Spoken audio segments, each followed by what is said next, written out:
Right question ये नहीं है कि इस बाइक की टॉप स्पीड कितनी है, आप कहाँ तक उसको भगा सकते हो। इस बाइक के लिए आई थिंक राइट क्वेश्चन ये है। तो अब बात करते हैं इस बाइक के एरिया की, मतलब इस बाइक के इलाके की। जैसे होता है ना शेर का इलाका, जहाँ पर मतलब शेर जो है राजा होता है, वो है।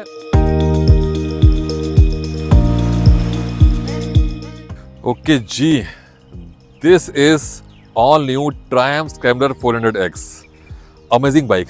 इस बाइक को मुझे परचेज किए हुए ऑलमोस्ट 4 महीने हो गए हैं। मैंने नवंबर स्टार्टिंग में ये बाइक परचेज की थी, अभी चल रहा है मिड ऑफ मार्च, तो more than 4 months. And in 4 महीनों में मैंने इस बाइक को क्लोज टू 43-4400 किलोमीटर राइड किया है। सिटी में राइड किया है, पहाड़ों पे राइड किया है, हाईवे पे राइड किया है, ऑफ रोडिंग में राइड किया है। एंड लास्ट ट्रिप हमने किया था नारकंडा में ब्लैक आइज में। ऑलमोस्ट सभी टेरेन में मैं इस बाइक को राइड कर चुका हूँ। एंड मैंने अपनी ट्रायम्फ 400 पे, ट्रायम्फ स्पीड 400 पे मैंने लद्दाख किया है, जांस्कार किया है। ऑलमोस्ट 20-21 डेज का ट्रिप किया था, अच्छी खासी ऑफ रोडिंग की थी। एंड अपनी स्क्रैम्बलर में और स्पीड में एक सिमिलरिटी है कि दोनों में आपको इंजन सेम मिलता है, 400cc का इंजन सेम मिलता है। बट इस बाइक में, स्क्रैम्बलर में कुछ चीज़ें compare to Speed, Triumph Speed 400 extra हैं, जो कि इस बाइक को लद्दाख के लिए, स्पीति के लिए, मतलब उस टेरेन के लिए थोड़ी ज़्यादा केपेबल बनाती हैं। फॉर एग्जांपल, इस बाइक में, स्क्रैम्बलर में आपको ग्राउंड क्लियरेंस बेटर मिलती है कंपेयर टू स्पीड। फ्रंट में टायर जो है वो है 19 इंच के, एंड ये है road plus off road tyre. Suspension travel इसमें बेटर है, 150 mm का है। राइडिंग पॉस्चर इसमें बेटर है, अपराइट है, जो कि टूरिंग के लिए बेटर है, एंड सैडलिंग के लिए भी बेटर है। तो ये बाइक कहीं ना कहीं लद्दाख जैसे या फिर स्पीति जैसे टेरेन के लिए ज़्यादा कैपेबल है compare to Speed. And I know कि स्पीड कैसे परफॉर्म करती है लद्दाख में। मैंने अपना एक्सपीरियंस लद्दाख का पूरा शेयर किया है एक ब्लॉग में, स्पीड का। उसका लिंक जो है ब्लॉग का ऊपर आ रहा होगा आई बटन में, you can check. And I can surely comment कि ये बाइक आपको लद्दाख में कंपेयर टू स्पीड कितना बेटर फील कराने वाली है। तो ये सब कुछ जो है हम इस ब्लॉग में आगे बात करेंगे। इस ब्लॉग में हम ये बात करेंगे कि ये बाइक सिटी के लिए कितनी केपेबल है, हाईवे के लिए कितनी केपेबल है, पहाड़ों के लिए कितनी केपेबल है, इसमें क्या प्रॉस हैं, क्या कॉन्स हैं, सब कुछ हम डिटेल में बात करेंगे। तो मे बी ये व्लॉग थोड़ा सा लंबा हो जाए, बट आई सजेस्ट कि आप इस व्लॉग को बिना स्किप किए पूरा देख लोगे ना, तो उसके बाद में आपके इस बाइक से रिलेटेड जो भी डाउट है सारे दूर हो जाएंगे, आपको कोई और व्लॉग नहीं देखना पड़ेगा। So hi guys, a very warm namaste and a very good morning to you. तो पहले ब्रीफली बात कर लेते हैं कि आपको इस बाइक में मिलता क्या क्या है। इस बाइक में आपको मिलता है 400cc का लिक्विड कूल्ड इंजन, जो कि प्रोड्यूस करता है 40 PS of power and 37 Nm of torque. ये है इसका रेडिएटर और नीचे है इसका कूलेंट का रिजर्वॉयर। फ्रंट पे मिलते हैं इसमें आपको 19 इंच के अलॉय ट्यूबलेस, और ये टायर हैं आपके road plus off road. Kind of 80% road tyre है, 20% ऑफ रोड है। पीछे मिलते हैं आपको 17 इंच के अलॉय ट्यूबलेस। सस्पेंशन की बात करें, फ्रंट में है आपके USD फॉक्स, बहुत ही amazing looking golden USD forks, जिनका ट्रेवल है 150 mm। रियर में मिलते हैं आपको इसमें मोनोशॉक, जिनका ट्रेवल अगेन 150 mm। ब्रेकिंग की बात करें तो इसमें आपको फ्रंट में, रियर में सिंगल डिस्क का सेटअप मिलता है, ड्यूअल चैनल ABS। एंड इस बाइक में एक बहुत ही बढ़िया सेफ्टी फीचर है, वो है ट्रैक्शन कंट्रोल, जो आपको हिमालयन 450 में नहीं मिलता। टैंक कैपेसिटी इस बाइक में मिलती है आपको 13 लीटर्स की, एंड सीट जो है ये ड्यूअल सीट का सेटअप है। इसमें आपको राइडर के लिए और पिलियन के लिए सफिशिएंट स्पेस मिलता है। हेडलाइट, इंडिकेटर फ्रंट के, रियर के ऑल LED। अगर आप नोटिस करोगे इसमें आपको ये जो मिलते हैं फुट पैक, ये टीथ वाले हैं। इनका बेनिफिट ये है कि ड्यूरिंग ऑफ रोडिंग और स्लश में राइडिंग के टाइम पे आपके फुट की जो है ग्रिप अच्छी बनती है। नॉर्मल बाइक से डिफरेंट इसका जो चेन सेटअप है वो बाइक के राइट साइड में है। एग्जॉस्ट की बात करें तो ये है ड्यूअल बैरल एग्जॉस्ट। आवाज़ सुनाता हूँ आपको मैं इसकी।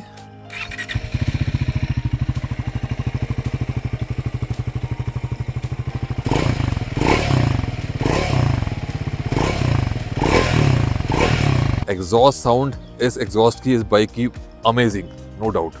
इस बाइक की एक बहुत ही अच्छी चीज़, इसमें आपको कुछ एसेसरीज बाय डिफॉल्ट मिलती हैं। फर्स्ट, ये इसकी हेडलाइट की ग्रिल, ये प्लास्टिक की है। सेकंड, इसके ये नकल गार्ड। थर्ड, इसकी रेडिएटर की ग्रिल, जो कि मेटल की है। नेक्स्ट, इसमें आपको सम गार्ड और इंजन बैश प्लेट मिलती है एल्यूमिनियम की। और ये काइंड ऑफ छोटे से मड फ्लैप्स, जो कि आपको मिलते हैं बाय डिफॉल्ट। अब बात करते हैं इस बाइक की लुक्स की एंड फिट एंड फिनिश की। देखो यार, लुक्स जो हैं वो बहुत ही सब्जेक्टिव चीज़ है। मे बी किसी बाइक की लुक मुझे पसंद है, आपको पसंद नहीं है, या फिर आपको पसंद है तो किसी और को पसंद नहीं है। बट जनरली स्पीकिंग इस बाइक की लुक्स बहुत ही अमेजिंग है। मतलब ऐसा मुझे लगता नहीं है कोई बंदा होगा जिसको इस बाइक की लुक्स पसंद नहीं आएगी। मुझे इस बाइक की लुक्स बहुत पसंद है। एंड अब बात करते हैं इस बाइक की फिट एंड फिनिश की। फिट एंड फिनिश में अगर आप देखोगे इस बाइक में सब कुछ नीटली लेआउट है। इसमें ये केबल जो है प्रॉपरली रूटेड है। ये जो वेल्ट्स है इसमें, ये वेल्ट्स बहुत ही क्लीन है इसमें। एंड ये देखो ये केबल जा रही है, इसके लिए यहाँ प्रॉपर सपोर्ट है। जो ये नट है इसमें, चाहे ये इंजन के चेसिस के नट हो या फिर आगे ये एलन नट है, ये ऐसा कंपनी ने इतना ध्यान दिया इसमें, ऐसा लगता है कि ये नट जो जहाँ लगे हैं ये इसी पार्ट के लिए बने हैं। मतलब और नहीं लगते बिल्कुल भी कि कहीं से भी उठा के आपने नट लगा दिए, ऐसा फील नहीं आता। चाहे कोई ये नट्स हो, यहाँ देखो ये भी एलन नट्स हैं, तो सब कुछ प्रॉपर ऑर्गेनाइज वे में है। एंड अगर मटेरियल की बात करें तो ये जो सीट का जो मटेरियल है, जो स्टिचिंग की क्वालिटी है, और ये जो टैंक में पेंट की क्वालिटी है, या फिर ये हैंडल बार हो गए, इस पे ये जो रबड़ की क्वालिटी है, ये प्लास्टिक पार्ट की क्वालिटी है, सब कुछ मतलब काइंड ऑफ अच्छी क्वालिटी के। आई विल नॉट से कि एकदम प्रीमियम क्वालिटी का है, but definitely much more than average. I can surely से कि इस सेगमेंट में जो कि 3 लाख के आसपास की बाइक्स हैं आज की रेट में मार्केट में, इस बाइक से बेटर फिट एंड फिनिश किसी बाइक की नहीं होगी फॉर श्योर। अगर आपके अकॉर्डिंग किसी और बाइक की फिट एंड फिनिश इस बाइक से बेटर है तो श्योरली मैं जानना चाहूँगा, आप कमेंट्स में ज़रूर बताना। तो अब बात करते हैं इस बाइक की परफॉर्मेंस की। परफॉर्मेंस से पहले हम बात करते हैं इस बाइक में आपको राइडिंग कंफर्ट कैसे मिलता है। देखो किसी भी बाइक में आपको सिटी में राइड करना है, चाहे आपको हाईवे पे राइड करना है, पहाड़ों पे राइड करना है, ride comfort is important. And ride comfort के लिए आपको बाइक में एक स्मूथ क्लच होना चाहिए, जो कि मिलता है आपको इस बाइक में। इसमें आपको मिलता है स्लिपर असिस्ट क्लच, जो कि काफ़ी स्मूथ है। स्मूथ गियर शिफ्टिंग अमेजिंग है। Next for comfortable ride is seat comfort. इस बाइक की सीट की जो कुशनिंग है वो बहुत ग्रेट नहीं है, ना ज़्यादा हार्ड है ये, ना ज़्यादा सॉफ्ट है, which is required for long touring. लेकिन जो सीट कंफर्ट है वो खाली सीट की जो कुशनिंग है उस पर डिपेंड नहीं होता, उसके लिए सस्पेंशन एक मेजर रोल प्ले करते हैं। तो अगर सस्पेंशन अच्छा नहीं है तो सीट की कुशनिंग जितनी मर्जी अच्छी हो, आपको वो मज़ा नहीं आएगा। तो इसका जो सीट कंफर्ट है, ओवरऑल स्पेस भी काफ़ी है for rider, for pillion also, and combine suspension seat comfort जो है अमेजिंग है। मैंने इस बाइक पे एक दिन में क्लोज टू 450 किलोमीटर राइड किया है, जिसमें से 150 kilometre was on hill. So close to 12 hours मैंने इस बाइक पे सेडल पे एक दिन में स्पेंड किए हैं और मुझे कोई दिक्कत नहीं हुई। अगर आप टाइम देखोगे 12 घंटे, वही अगर आप 12 घंटे आप प्लेन में राइड करते हो तो that means you can cover close to 600 to 700 kilometres. 700 kilometre एक दिन में अगर आप राइड करने वाले हो इस बाइक को, तो सीट कंफर्ट इस बाइक का अमेजिंग है, कोई इशू नहीं है। Next important thing for riding comfort is riding posture. I am 5'9" plus और यू कैन सी बहुत कंफर्टेबल हूँ मैं। मेरे दोनों पाँव almost you can say flat foot है। And this is the posture. ये राइडिंग ट्रायंगल है। मेरे पाँव जो हैं हल्के से फॉरवर्ड हैं कंपेयर टू स्पीड, और I think compare to Himalayan भी हल्के से फॉरवर्ड हैं। बहुत ही कंफर्टेबल राइडिंग पोस्चर है मेरे लिए। ये आर्म पे हल्का सा बेंड है एंड मैं बैठा हूँ अपराइट। अगर मुझे इस पर करनी सैडलिंग तो I can easily do saddling. तो लद्दाख में, स्पीति में आपको इस बाइक पे बहुत मज़ा आने वाला है। मेरे अकॉर्डिंग अगर आपकी हाइट 5'5" प्लस है तो आपको इस बाइक में कोई दिक्कत नहीं होने वाली है। हाँ, अगर आप सिटी में डे टू डे चलाने वाले हो और आपकी हाइट 5'5" से कम है तो मे बी जो है आपको थोड़ी दिक्कत आए। इसको डिटेल में हम आगे बात करेंगे। तो राइडिंग पोस्चर मेरे अकॉर्डिंग इस बाइक का अमेजिंग है। एंड एक चीज़ बहुत ही इम्प्रेसिव है, इस बाइक की जो हैंडल बार है और जो इसकी पोजीशन है वो बहुत ही अमेजिंग है। मतलब आई एम टोटली इम्प्रेस्ड। इसमें कुछ भी कोई कमी नहीं है। मैं बोलूँगी कि इसमें कुछ चेंज की रिक्वायरमेंट है, कुछ भी कमी नहीं है, एटलीस्ट मेरी अकॉर्डिंग। मेरे पास पहले थी होंडा CB350, उस पर मैंने हैंडल बार राइजर्स लगवा रखे थे। एंड मेरे पास इस बाइक के अलावा है हिमालयन 450, उसमें भी मुझे कई बार लगता है कि मे बी मुझे फ्यूचर में हैंडल बार राइजर्स लगवाने पड़े, नॉट फॉर रीच, थोड़ी हैंडल बार को थोड़ा ऊपर करने के लिए। Next is breaking. ब्रेकिंग इसकी जो है जो इसके ब्रेक पैड है फ्रंट के वो ऑर्गेनिक है और इसका जो ब्रेकिंग का रिएक्शन है वो काइंड ऑफ स्पॉन्जी है। स्क्रैम्बलर बाइक को अगर आप ऑफ रोडिंग में ले जाते हो या फिर आप मड में राइडिंग करते हो तो अगर बहुत स्ट्रॉन्ग ब्रेकिंग होगी तो बाइक स्किड होने का, गिरने का डर रहता है। तो उसके अकॉर्डिंग कंपनी ने एज ए स्क्रैम्बलर बाइक इसमें जो है ऑर्गेनिक ब्रेक पैड दिए हैं, जो कि एक आपको स्पॉन्जी फीलिंग आती है जब ब्रेक मारते हो। तो आई फील कि वो ब्रेक पैड जो है अगर आप 110-120 की स्पीड पर राइड कर रहे हो हाईवे पे तो वो ब्रेक पैड कहीं ना कहीं उतने सफिशिएंट नहीं है। लेकिन अभी कंपनी ने by default free of cost recently इसकी जो ब्रेक लीवर है वो चेंज कर दी हैं। एंड इससे क्या हुआ है, ब्रेक पैड तो वही है बट इससे जो प्रेशर है वो आई थिंक बेटर जाता है ब्रेकिंग के लिए।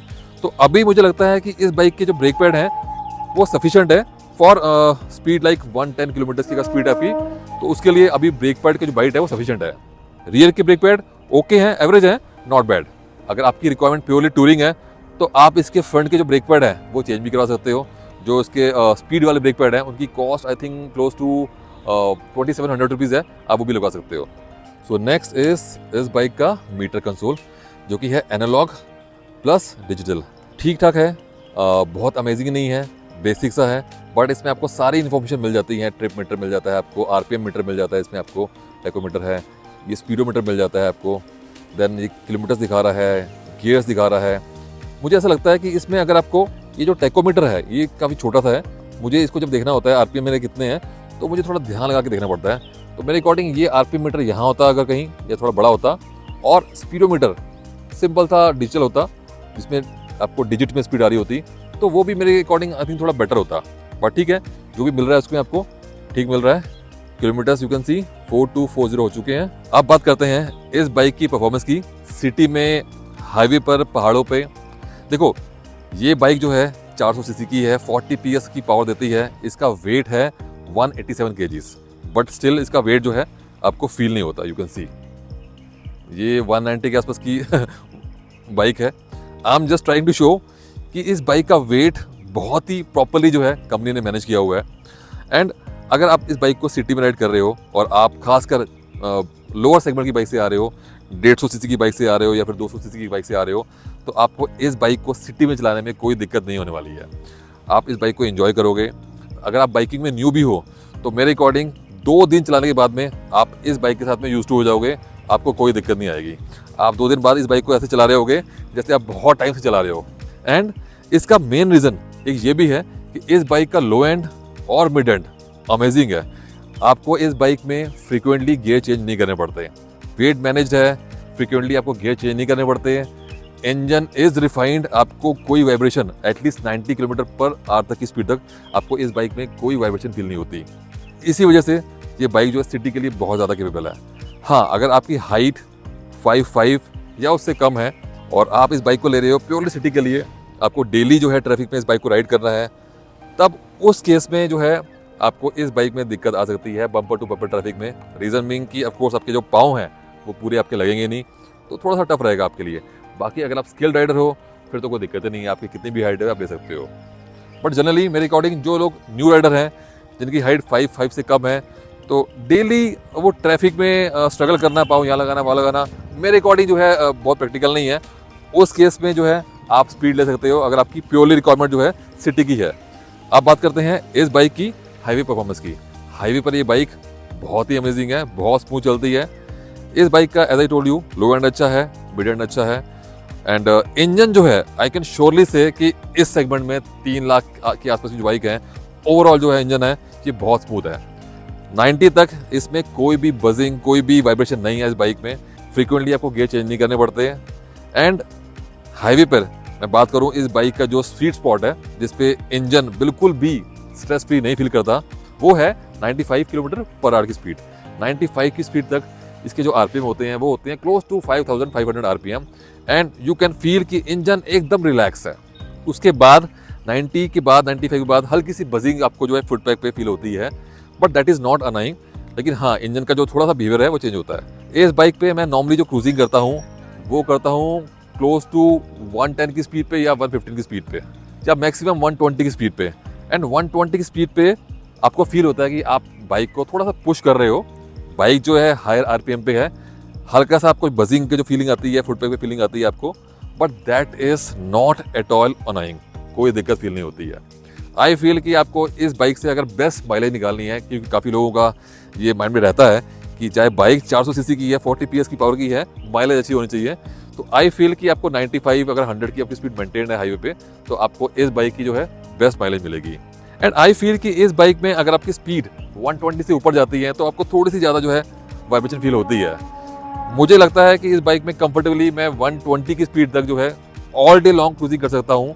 मैंने 120 130 भी टच किया है, 140 145 भी टच किया है। 130 में 140 में आपको थोड़ी सी ज़्यादा जो है वाइब्रेशन फील होती हैं। बट यार इस बाइक के लिए राइट क्वेश्चन ये नहीं है कि इस बाइक की टॉप स्पीड कितनी है, आप कहाँ तक उसको भगा सकते हो। इस बाइक के लिए आई थिंक राइट क्वेश्चन ये है कि ये बाइक आपको 100 की स्पीड तक कैसे फील करवाती है। 100 की स्पीड तक इस बाइक का इंजन जो है अमेजिंग, लो एंड अच्छा है, मिड एंड अच्छा है, नो वाइब्रेशन टिल 90। इस बाइक के साथ में फन करने में आपको बहुत मजा आने वाला है टिल 100 के बाद आई टोल्ड यू हल्की सी बजिंग जो है फील होती है आपको। तो अब बात करते हैं इस बाइक के एरिया की, मतलब इस बाइक के इलाके की। जैसे होता है ना शेर का इलाका, जहाँ पर मतलब शेर जो है राजा होता है, वो है माउंटेन्स। ये बाइक पहाड़ों पे, माउंटेन ट्विस्टिस पे बहुत ही अमेजिंग परफॉर्म करती है। मैंने पहले भी शेयर किया है, जब मैं फर्स्ट ट्रिप में गया था इसमें, आई थिंक नैनीताल गया था, बिंसर गया था, वहाँ पर मैं इस बाइक पे माउंटेन ट्विस्टिस पे स्टीप हाइट पे टर्न ले रहा था एंड आई नोटिस्ड कि मैं 5th गियर में था। इसका जो गियर बॉक्स है इतना फॉरगिविंग है, लोअर एंड मिड एंड इतना अच्छा है, आपको मालूम चलता ही नहीं है कि आप इतनी ज़्यादा स्लो स्पीड पे हो और आपका गियर जो है 4th गियर 5th गियर चल रहा है। तो इस बाइक के साथ में आपको फन करने में, माउंटेन ट्विस्टिस में बहुत मज़ा आता है। ऑफ रोडिंग की बात करें तो अच्छी खासी ये बाइक जो है ऑफ रोडिंग कर सकती है। This is not hardcore off roader bike. Ladakh की बात हम आगे करेंगे, but this bike can surely do off roading to certain extent. मैं इस बाइक के साथ में मुंशियारी गया था। अगर आप मुंशियारी गए हो तो वहाँ बीच में रास्ते काफ़ी ख़राब हैं एंड बहुत सारा स्ट्रेच ऐसा था जहाँ मैंने इस बाइक को भगाते हुए क्रॉस किया, मतलब मैंने स्लो भी नहीं किया। मुक्तेश्वर भी गया था तो वहाँ पर भी मैंने काफ़ी स्ट्रेच जो है इस बाइक को भगाते हुए किया है। तो इस बाइक पे आप अच्छी खासी मतलब थोड़ी बहुत जो है ऑफ रोडिंग कर सकते हो, नॉट हार्डकोर ऑफ रोडिंग। उसके लिए तो ऑफकोर्स स्पोक व्हील चाहिए आपको, but surely you can do some off roading. तो माउंटेन पे तो आई कैन श्योरली से कि ये बाइक जो है बहुत अमेजिंग है। अभी ये वीडियो स्क्रैम्बलर का और हिमालयन का कंपैरिजन नहीं है, वो भी आगे आएगा, बट स्टिल आई कैन से कि माउंटेन ट्विस्टिस पे जितना मज़ा इस बाइक के साथ में आता है उस बाइक पे भी नहीं आता, नो डाउट। ये बाइक उससे बेटर परफॉर्म करती है कहीं ना कहीं माउंटेन ट्विस्टिस पे। बाकी डिटेल में बात करेंगे हिमालयन के वीडियो में हम। बाकी इस बाइक के जो टायर्स हैं, इन्होंने ब्लैक आइस में भी ठीक ठाक परफॉर्म किया, मतलब कोई दिक्कत आई नहीं। थोड़ी बहुत आपको टायर जो है स्किड होते ही हैं। ये काइंड ऑफ आपके 20% ही जो है ऑफ रोड टायर हैं। अगर आप इसमें बेटर जो है ग्रूव्स वाले ऑफ रोड टायर लगाओगे तो मे बी आपको थोड़ी जो है बेटर मिलेगी। टायर मैं बोलूँगा जो टायर हैं इस बाइक के मिलते हैं, स्टॉक टायर मिलते हैं, वो ग्रेड नहीं है, but of course more than average. तो ब्लैक आइज में भी इस बाइक ने कोई धोखा नहीं दिया। आपने देखा होगा अपना लास्ट ट्रिप जो नारकंडा में गए थे इस बाइक को लेके। इस बाइक में आपको मिलता है great low and, amazing mid and, but average top and. तो अब आते हैं मेन क्वेश्चन पे कि ये बाइक लद्दाख में कैसे फील करने वाली है। देखो, आप लद्दाख जाओगे, चाहे आप जाओगे मनाली से, चाहे आप जाओगे कश्मीर से, आप स्टार्ट करोगे हाईवे से। हाईवे पे ये बाइक अमेजिंग परफॉर्म करती है। You can cruise at 120 all day long, कोई दिक्कत नहीं है। देन आप पहुंचोगे पहाड़ों पे I told you amazing perform करती है ये बाइक, मतलब बेस्ट है इस सेगमेंट में। ये बाइक बेस्ट है when it comes to riding on mountain twisties. Then आप आगे जाओगे, लद्दाख में एंटर करोगे, तब आएंगे हाई माउंटेन पासिस, बारालाचाला या फिर जोजिला अगर आप जाओगे थ्रू कश्मीर। अब हाई माउंटेन पासिस में क्या होता है, ऑक्सीजन वहाँ कम होती है, तो कुछ इंजन जो है वो स्ट्रगल करते हैं due to less oxygen. But इस बाइक का जो इंजन है वो लद्दाख में टेस्टेड है बाय मी। इस बाइक का और स्पीड का as I told you same engine है एंड आई वॉज इम्प्रेस्ड कि स्पीड के इंजन में मुझे 1% भी पावर लॉस फील नहीं हुआ। तो ये इंजन जो है अमेजिंग परफॉर्म करने वाला है, ना कोई मुझे starting problem I. And starting problem तो मुझे स्पीड में कहीं भी फील नहीं हुई। मतलब ये इंजन जो है इतना अमेजिंग है कि हम आई थिंक पेंगोंग लेक में मॉर्निंग में जब हमने बाइक स्टार्ट करी तो उस time temperature close to I think -2 था, तब भी बाइक सिंगल सेल्फ में स्टार्ट हुई। तो ये इंजन अमेजिंग परफॉर्म करने वाला है लद्दाख के हाई माउंटेन पासिस में। अब बात करते हैं ऑफ रोडिंग स्ट्रेच, जो कि लद्दाख की जो मेन अट्रैक्शन होती है, rough patches, off roading stretch and speed ने जो परफॉर्म किया उन स्ट्रेच पे, तो आई was impressed, I was again impressed. And इस बाइक में आपको टायर बेटर मिल रहे हैं, आपको सस्पेंशन बेटर मिल रहा है, तो लद्दाख में आपको कोई दिक्कत होने वाली। कुछ स्ट्रेच जो कि मैंने स्पीड पे आराम से क्रॉस किए लद्दाख में, वहाँ पर आप इस बाइक को जो है भगाते हुए ले जा सकते हो। उसका रीज़न सिंपल है, टायर इसमें आपको मिल रहे हैं road plus off road tyre मिल रहे हैं, बेटर ग्राउंड क्लियरेंस मिल रही है, and you can do saddling which was missing in speed. तो आई एम श्योर कि ये बाइक जो है धमाल मचाने वाली है लद्दाख में। एंड मैंने स्पीड पे लद्दाख किया है, जांचकार किया है, तो श्योरली मैं इस बाइक को भी जो है लद्दाख लेके जाने वाला हूँ। एंड अगर आप ये बाइक लेने का सोच रहे हो एंड मेन प्रायोरिटी आपके लिए लद्दाख है, तो भाई आंख बंद करके ये बाइक ले लो। ये बाइक लद्दाख में फॉर श्योर धमाल मचाने वाली है, कोई इशू नहीं है। अमेजिंग बाइक फॉर लद्दाख और स्पीति। एक पॉइंट मैंने मिस कर दिया, वो है माइलेज। इस बाइक की मैंने सिटी में इस बाइक की माइलेज चेक नहीं करी कभी। मुझे हाईवे पर हिल्स पे मुझे इस बाइक की माइलेज मिली है क्लोज टू आई थिंक 27-28 मिली है। कुछ लोगों को 20-30 भी मिल रही है। बाकी जो माइलेज है वो आपके राइडिंग स्टाइल पे बहुत ज़्यादा डिपेंड करता है। उससे आपकी माइलेज 3-4 किलोमीटर की जो है ऊपर नीचे हो जाती है। काफ़ी लोग इस बाइक को जो है 90 की स्पीड पे क्रूजिंग करने वाले हैं। मेरा स्टाइल जो है थोड़ा सा अग्रेसिव है, मैं 115-120 की स्पीड तक जो है इस बाइक में क्रूजिंग करता हूँ। मुझे लगता है कि इंडियन रोड्स पे 100 से 120 की स्पीड जो है वो काइंड ऑफ कंफर्टेबल है, और उससे आपका डिस्टेंस भी कवर होता है और काइंड ऑफ सेफ भी है। उससे ऊपर जो है थोड़ी ज़्यादा सेफ लगती नहीं है आपको। तो अगर आप 100 की स्पीड पे क्रूजिंग कर रहे हो तो फॉर श्योर इस बाइक पे आपको जो है 30 और 30 प्लस की माइलेज मिल सकती है। बट मुझे ओवरऑल जो बाइक में अभी मिली है माइलेज दैट इज 27 और 28 ऑन हाईवे एंड हिल। तो अब बात करते हैं इस बाइक के सर्विस एक्सपीरियंस की, सर्विस कॉस्ट की, सर्विस इंटरवल की। इस बाइक का सर्विस इंटरवल है 16,000 किलोमीटर। यस, फर्स्ट सर्विस आपकी होगी इस बाइक की आफ्टर 1000 किलोमीटर और 1 मंथ। देन सब्सिक्वेंटली आपकी जो सर्विस होगी वो होगी एवरी 60,000 किलोमीटर और 1 ईयर। एंड मेरी फर्स्ट सर्विस की जो कॉस्ट थी वो थी close to 2,000 rupees, 2,100 rupees, which is economical. And first service में आपका कवर क्या होता है, इंजन ऑयल चेंज होता है आपका, फ्यूल फिल्टर चेंज होता है आपका, बाकी जो है बाइक का जनरल चेकअप होता है एंड वॉशिंग क्लीनिंग होती है। एंड बात करें बाइक के स्पेयर्स की, तो बाइक के स्पेयर्स की कॉस्ट भी काफ़ी इकोनॉमिकल है। फॉर एग्जांपल जो एयर फिल्टर है उसकी कॉस्ट है close to I think 200 rupees.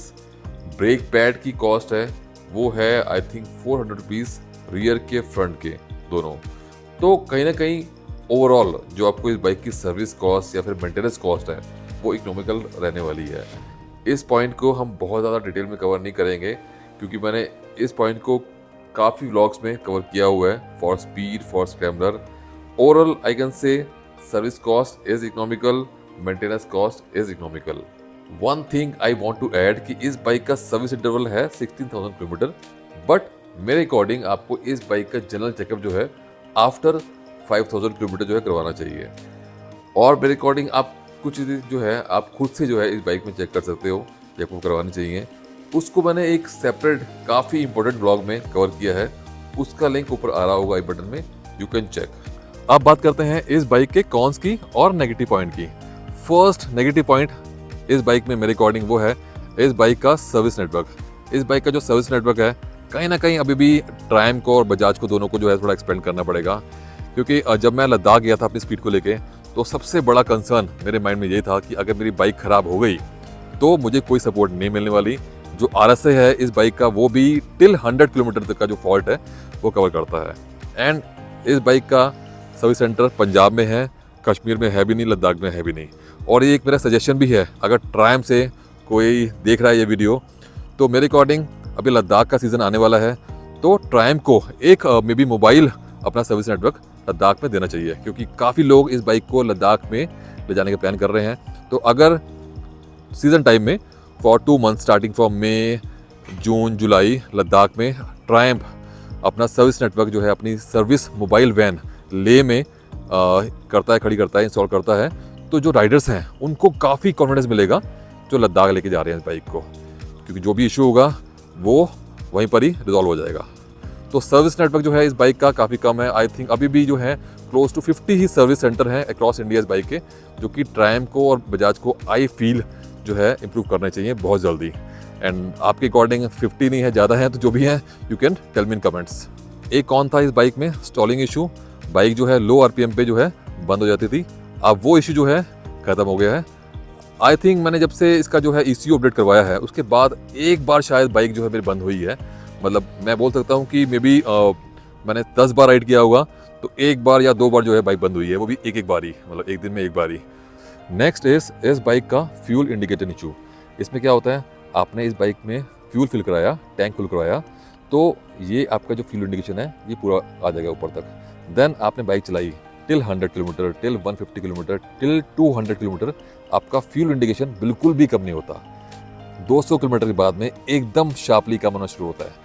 I don't know ये फीचर है या क्या है, बट अगर ये इशू है तो वी कैन से कि हाँ, फ्यूल इंडिकेशन इसका प्रॉपर्ली काम नहीं करता। बट ठीक है, that is not a major issue. मेरे माइंड में फिक्स है कि आफ्टर 200 किलोमीटर जो है मुझे बाइक को जो है रिफ्यूल कराना होता है। 225 किलोमीटर, 230 किलोमीटर के बाद में मेरे बाइक में जो है लो फ्यूल की इंडिकेशन आ जाती है, तब मैं अपनी बाइक में जो है फ्यूल फिल करवा लेता हूँ। तो this is not a major issue for me. Next कौन है उनके लिए जो इस बाइक पे टूरिंग करने वाले हैं। एज ए टोल्ड यू, इसकी जो टैंक रेंज है वो काफ़ी कम है। 200 सवा 200 किलोमीटर के बाद में आपको टैंक फिल कराना पड़ेगा। तो अगर टूरिंग कर रहे हो तो यू कैन से कि हाँ, ये एक लाइक चैलेंज है। ये पार्ट मैंने मिस कर दिया था और मैं लास्ट में रिकॉर्ड कर रहा हूँ और इस टाइम अंधेरा हो चुका है, तो मे बी क्लैरिटी इतनी अच्छी ना आ रही हो, तो यू हैव टू एडजस्ट। एक और चीज़ मैंने इस बाइक में फील करी है कि अगर आप इस बाइक को 120 की स्पीड पे राइड कर रहे हो तो कई बार आपको ना, जैसे आप हैंडल बार हल्का सा छोड़ोगे तो हल्की सी ना जिटर टाइप की फीलिंग आती है, हल्का सा जिटर कर रहा है। आई नॉट से कि वो वॉबलिंग है, बट हल्की सी जिटरी टाइप की फीलिंग आती है। मे बी इसका हैंडल बार जो है काफ़ी लाइट है, वो रीज़न हो, but not an issue. But हाँ, एक छोटा सा मुझे कंसर्न नोटिस किया, खासकर मैं कंपेयर टू हिमालयन 450। हिमालयन 450 120 की स्पीड पे अगर आप हल्का सा आप हैंडल बार जो है छोड़ के देखोगे, which is not recommended, still काफ़ी स्टेबल रहता है। अब बात करते हैं मैंने इस बाइक में जो आफ्टर मार्केट लगवाई है एक्सेसरीज। फर्स्ट इज ये है आपकी फॉग लैम्प ऑक्स लाइट। ये है मैड डॉग की स्काउट एक्स, क्योंकि जो इसकी हेडलाइट है उसका थ्रो इतना नहीं है कि आप इस बाइक को अंधेरे में हाईवे पे रात में राइड कर पाओ। खासकर ये ग्रिल लगी है तो इसका थ्रो और कम हो जाता है, तो you need an ox lamp. ये है मैड डॉग की स्काउट एक्स। इसका मैंने अलग से ब्लॉग बनाया है, तो यू कैन चेक। मेरी हिमालयन में लगे हुए हैं alpha, this is scout x. दोनों में जो है डबल का डिफरेंस है, मतलब थ्रो का, तो आप दोनों में से कोई भी लगा सकते हो। Next is leg guard. ये है जाना का लेग गार्ड है। मुझे कंपनी से ये ज़्यादा बेटर लगा, रीज़न बीइंग इसमें मिलते हैं साथ में स्लाइडर्स, जो कि सेफ्टी के लिए ज़्यादा बेटर है। एंड थर्ड है इसमें साइड स्टैंड एक्सटेंडर, जो कि है जाना का। एंड इसका बेनिफिट ये है कि आप किसी लूज सरफेस पे बाइक पार्क करते हो तो आपका ये जो है अंदर नहीं जाएगा, स्टैंड शार्प होता है। ये जो एक्सटेंडर है इसका सरफेस एरिया काफ़ी ज़्यादा होता है, तो लूज सरफेस में अंदर नहीं जाता स्टैंड, आपको झुकता नहीं है, तो बाइक गिरने का डर नहीं रहता। Next is bike blazer. ये है इसका रेन कवर, जो कि आपके बाइक के साड़ी गार्ड पे हो जाता है इंस्टॉल, एंड यहाँ से इसको निकाल के you can cover the bike. इसका भी मैंने अलग से ब्लॉग शेयर किया हुआ है। Next is top rack. This is from Triumph and इसके साथ में आती है ये टॉप प्लेट। नीचे टॉप प्लेट है एल्यूमिनियम की, again sorry for low light. ऊपर ये है top plate, base plate for top box, जो मेरा जीवी का है। मैंने सारी एक्सेसरी जो है एक सेपरेट ब्लॉग में कवर की हुई हैं, उसका लिंक भी डाल दूंगा मैं डिस्क्रिप्शन में, you can check. And last है ये mobile mount, which is purely waterproof from BoBo. Cons भी हो गए, नेगेटिव पॉइंट भी हो गए। अब आप मुझसे पूछो कि इस बाइक की बेस्ट चीज़ मुझे क्या लगती है। एक चीज़ जो मुझे लगता है कि इस बाइक में है और इस सेगमेंट की किसी और बाइक में नहीं है, आई वॉज इम्प्रेस्ड जब मैंने स्पीड राइड की थी। आई वॉज इम्प्रेस्ड मैंने जब स्पीड को जो है 200 किलोमीटर राइड किया, मैं लद्दाख ले गया तब भी आई वॉज इम्प्रेस्ड। इस बाइक को मैंने जब टेस्ट राइड किया, आई was impressed and still I am impressed with this engine. इस बाइक का बेस्ट जो पार्ट है, ऑफ कोर्स इस बाइक में मैंने बताया आपको काफ़ी चीज़ें अच्छी हैं, बट मेरे अकॉर्डिंग एक चीज़ अगर पूछते हो कि क्या बेस्ट है, I will say amazing engine. अब मेरे अकॉर्डिंग ये बाइक किसको लेनी चाहिए, किसको नहीं लेनी चाहिए। देखो, अगर आपकी रिक्वायरमेंट है सिटी, प्योरली सिटी का है, आपको कभी कभी जो है मतलब वंस इन अ वाइल जो है आपको टूरिंग करनी है, सिटी के लिए इस बाइक को आप ले सकते हो, कोई इशू नहीं है। अगर आपकी हाइट 5'5" से कम है मेरे अकॉर्डिंग, तो आपको थोड़ी सी जो है स्ट्रगल करनी पड़ेगी बम्पर टू बम्पर ट्रैफिक में। अदरवाइज कोई दिक्कत नहीं है, you can take this bike, this is very nimble. इसको मनूवर करने में, लाइक टर्न्स लेने में और फन करने में बहुत मज़ा आता है। तो इसको बाइक को आप ले सकते हो सिटी के लिए, अगर आपकी हाइट 5'5" से ऊपर है। अगर आपकी रिक्वायरमेंट है सिटी इक्वली है और आपको महीने 2 महीने में एक छोटा मोटा ट्रिप करना है, तो फॉर श्योर आपको ये बाइक लेनी चाहिए। आपको अगर हाइट का इशू नहीं है तो आपको स्पीड को छोड़ के ये बाइक लेनी चाहिए। As a told you, better riding posture है फॉर लॉन्ग डिस्टेंस, तो आपको स्पीड से कंपेयर करेंगे तो इस बाइक में ज़्यादा मज़ा आएगा। जो राइडिंग ट्रायंगल है इसका स्पीड से बेटर है, स्पीड से कंफर्टेबल है, नॉट बेटर, वो थोड़ा अग्रेसिव है, ये थोड़ा बेटर है, कंफर्टेबल है, तो राइडिंग ट्रायंगल से बेटर है। तो टूरिंग में आपको इस बाइक में मज़ा आएगा। टायर जो है इसमें आपको बड़े मिल रहे हैं आगे के, थोड़ा व्हील बेस जो है इसका बड़ा है, बेटर ग्राउंड क्लियरेंस है। तो अगर आपकी मिक्स रिक्वायरमेंट है तो go with scrambler in place of speed, अगर हाइट का इशू नहीं है। एंड अगर आपकी रिक्वायरमेंट है प्योरली टूरिंग तो भी आप इस बाइक को ले सकते हो, कोई दिक्कत नहीं है। आपको मतलब मोस्टली टूरिंग करनी है और वंस इन अ वाइल जो है मतलब रेयरली जो है आपको सिटी में राइड करनी है। बस टूरिंग करने में, प्योरली टूरिंग के लिए इस बाइक को लेने में मेरे अकॉर्डिंग एक दो दिक्कत है। एक तो ये, इस बाइक की जो टैंक कैपेसिटी है वो है 13 लीटर, तो क्लोज टू 300 किलोमीटर जो है आपकी एक फुल टैंक में बाइक चलने वाली है। एंड ऑफकोर्स आप टैंक जो है पूरा खाली करके तो टैंक फिल नहीं कराओगे, तो 200 किलोमीटर के बाद में, 200 सवा 200 किलोमीटर के बाद में आपको टैंक फिल कराने के लिए पेट्रोल पंप ढूंढना पड़ेगा। तो वो कई बार थोड़ा अनोइंग रहता है। लॉन्ग डिस्टेंस के लिए आपको हर 200 किलोमीटर में जो है टैंक भरवाना पड़ेगा, तो वो एक चैलेंज रहता है। प्लस इस बाइक में, this is a scrambler bike, आप जो विंड ब्लास्ट है, क्योंकि ये बाइक को आप 120 की आसपास स्पीड पे क्रूजिंग करोगे तो आपको विंड ब्लास्ट फील होगा। स्क्रैम्बलर बाइक में और एडवेंचर टूरिंग बाइक में, अगर आप देखोगे एडवेंचर टूरिंग बाइक अपनी हिमालयन जो है उसमें थोड़ा आगे से टैंक रेज है, तो आपको ऑलरेडी नेचुरली जो है उसमें विंड की प्रोटेक्शन मिलती है। साथ में आपने लगा लिया उसमें विंड वाइजर, तो आपको काइंड ऑफ जो है इतनी प्रोटेक्शन मिल जाती है। इसमें अगर आप बहुत बड़ा लगाओगे विंड वाइजर तो एक तो वो करेगा वाइब्रेट, प्लस अच्छा नहीं लगेगा मेरे अकॉर्डिंग, जो है लुक्स वाइज जो है अच्छा लगेगा नहीं। तो एक विंड ब्लास्ट वाला जो इशू है मेरे अकॉर्डिंग आपको इस बाइक में फील होगा अगर आप इस बाइक को प्योरली टूरिंग के लिए ले सकते हो। बाकी देखो यार, अगर वो इशू नहीं है टैंक रेंज और वो जो विंड ब्लास्ट वाला जो इशू नहीं है, बाकी फिर तो कोई दिक्कत है ही नहीं। मैंने अपनी होंडा हाइनस में टूरिंग करी है, खूब टूरिंग करी है, उसमें भी जो है विंडशील्ड नहीं थी। हाँ, लेकिन मेरे अकॉर्डिंग ये दोनों जो है चैलेंज है अगर आप इस बाइक पे टूरिंग करने का सोच रहे हो तो। बाकी आप लेना चाहो तो ले सकते हो। आई कैन श्योरली से कि इस बाइक पे आप ऑल इंडिया टूरिंग आराम से बड़े मजे से कर सकते हो। एंड अगर मैं अपनी बात करूं कि मैंने ये बाइक क्यों परचेज की, देखो आई was impressed with the looks जब ये बाइक लॉन्च हुई थी। एंड चलाने के बाद में आई रियलाइज कि ये इंजन ऐसा है कि इस बाइक में आपको जो है फन करने में बहुत मज़ा आने वाला है। तो श्योरली मेरी जो रिक्वायरमेंट है, मेरी जो एक्सपेक्टेशन है इस बाइक से, city plus highway plus mountains, मैं इस बाइक को जो है दोनों में जो है यूज़ करने वाला हूँ। This is not for purely touring as per me. तो मेरे लिए ये जो बाइक है, you can say best of both words. And last main question कि ये बाइक आपको फील कैसे करवाती है।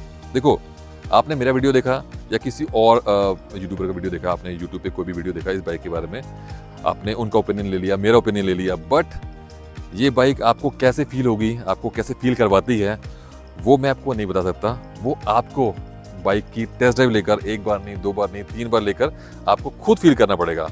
तो किसी भी यूट्यूब वीडियो का आप ओपिनियन ले सकते हो, बट अपने लिए आई सजेस्ट कि जाओ बाइक चला के देखो, एक बार नहीं, 2 बार नहीं, 3 बार चला के देखो, और सेम डे में चला के देखो, अलग दिन में चला के देखो, तब आपको ज़्यादा मालूम चलेगा।